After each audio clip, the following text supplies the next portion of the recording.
Всем привет! Это третий день стадии плей-офф турнира The International. Рядом со мной находится известнейший игрок, бывший игрок команды Na'Vi, сейчас это комментатор Дмитрий Lost Куприянов или Light of Heaven. Привет, Дима. Привет. Ну расскажи, как ты попал на этот International?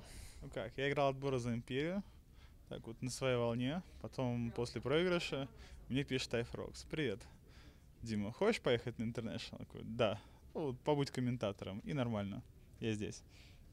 Но ты бы хотел оказаться здесь в роли игрока все-таки? Не, если бы я хотел оказаться в роли игрока, я бы, где-то полгода назад я бы действовал по-другому. А так как я захотел на волю, на свободу, я вот гуляю, развлекаюсь.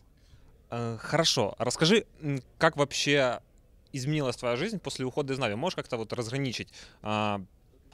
Было ли тебе плохо, или ты жалеешь ли ты, что ты покинул команду? Как вообще? Было замечательно, потому что я начал делать что-то новое, и это отличное ощущение, так как если ты занимаешься одним делом, там, допустим, 3-4 года и там, делаешь одно и то же, это постепенно харит. А так я добавляю в свою жизнь разнообразие, что очень нужно.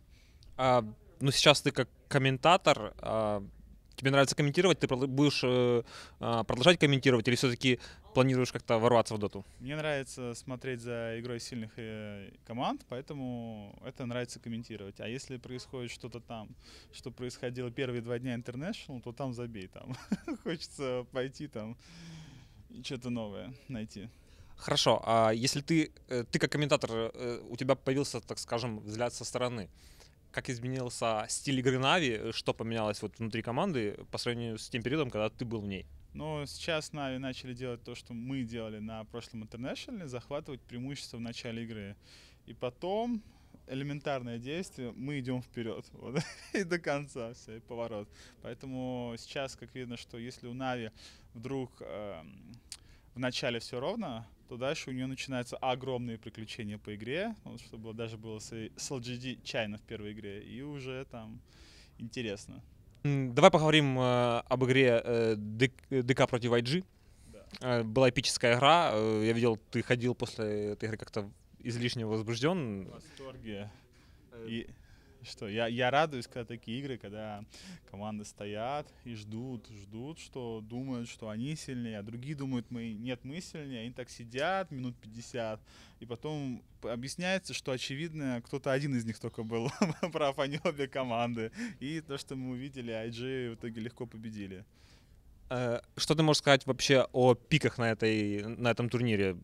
Сейчас преобладает Вивер практически в каждой команде. Уже вот... Да нет, последние там 4 игры его вообще не было.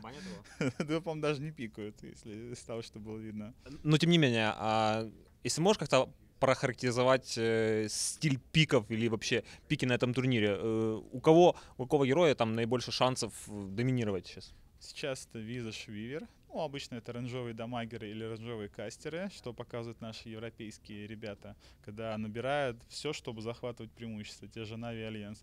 А вот китайцы это совсем другое, совсем наоборот. У них там миллион милишников, больше хп, больше жира, больше армора и вперед. Вот в пятером побежали, то есть ищут наших тоненьких ребят. Ну и пока видим, что Европа доминирует на скилл-сетапах. А если говорить, опять-таки, о европейской команде Альянс, они проиграли одну игру, но сейчас тоже доминируют достаточно уверенно.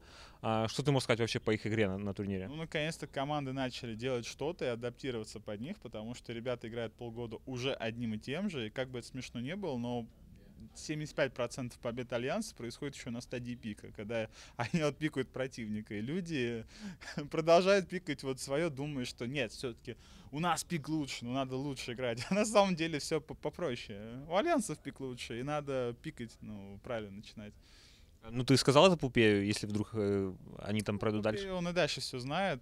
Единственная сейчас интрига, что Альянс с Нави никогда не играли, и мы посмотрим, кто На там лане. лучше пикает, да. Сейчас будет играть Нави против Тангфу. Тангфу, по мнению по мнению Пупея, это топ-1 команда Китая. Как думаешь, как будут развиваться события на этой карте? Ну, есть два развития. Нави катает Тангфу за 25 минут в каждой игре, потому что по Тангфу напикают опять какую-то лабуду и будут... А как вообще этим выигрывать будут? Вопрос задавать. Или вариант номер два. У нас будут баталии по где-то 60 минут, так как обе команды, ну, понимают, как надо терпеть, если что-то не так вдруг. Ну, китайцы же все-таки стараются играть в лейте и как бы нарастить преимущество. Только не Тонгфу, потому что эти ребята креативят, нападают, удивляют и каждый раз что-то новое делают. То есть я был очень рад видеть эту команду на первом месте, так как мне нравится за ними смотреть. Но увидя то, какой у них корейский рандом происходит, то все там. Скорее всего, более опытная команда, она дальше пройдет.